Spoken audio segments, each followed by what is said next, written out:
உடல் அசதியை போக்கி உடலுக்கு தெம்ப தரக்கூடிய நெஞ்செலும்பு சூப் செய்கிறதுக்கு நான் 1/4 கிலோ நெஞ்செலும்பு கழுவி எடுத்து வச்சுருக்கேங்க. ஒரு மிக்ஸி ஜாரில் 1 டீஸ்பூன் சோம்பு, 1 டீஸ்பூன் ஜீரகம், 1 டீஸ்பூன் மிளகு, 4 சின்ன வெங்காயம், கொஞ்சமாக கறிவேப்பிலை, அரைக்கிறதுக்கு கொஞ்சமாக தண்ணி, இது எல்லாம் ஊற்றி நல்லா நைஸாக அரைச்சி எடுத்து வச்சுக்கோங்க. ஒரு ப்ரெஷர் குக்கரில் 2 டீஸ்பூன் அளவுக்கு நல்லெண்ணெய் ஊற்றிக்கிங்க. எண்ணெய் நல்லா சூடான உடனே ஒரு பிரியாணி இலை, 1/2 டீஸ்பூன் சோம்பு, சிறு துண்டு பட்டை, ஒரு ஏலக்காய், 2 கிராம்பு, இது எல்லாம் சேர்த்து சோம்பு நல்லா பொரிஞ்சோடனே 10 சின்ன வெங்காயத்தை இந்த மாதிரி நீல வாக்கில் நறுக்கி சேர்த்துக்குங்க. எண்ணெயில் வெங்காயம் நல்லா வதங்கினதுக்கப்புறம் 2 டீஸ்பூன் இஞ்சி பூண்டு பேஸ்ட் சேர்த்துக்குங்க. அதையும் எண்ணெயில் நல்லா வதக்கிடுங்க. இந்த டைம் 2 நீல வாக்கில் நறுக்கின பச்சை மிளகாய், கொஞ்சமாக கறிவேப்பிலை, பொடியாக நறுக்கின தக்காளி ஒன்று, இது எல்லாம் சேர்த்து நல்லா வதக்கிடுங்க.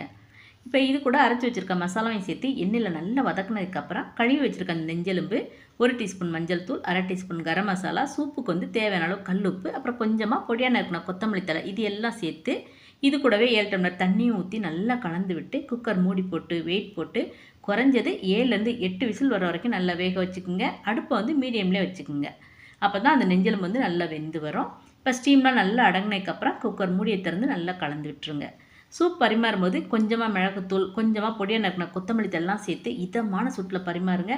அருமையாக இருக்குங்க. உடம்புக்கு ரொம்ப ஆரோக்கியமாகவும் இருக்கும். மறக்காமல் ட்ரை பண்ணி பாருங்கள். அப்படியே மற்றவங்களுக்கும் ஷேர் பண்ணி விட்டுருங்க.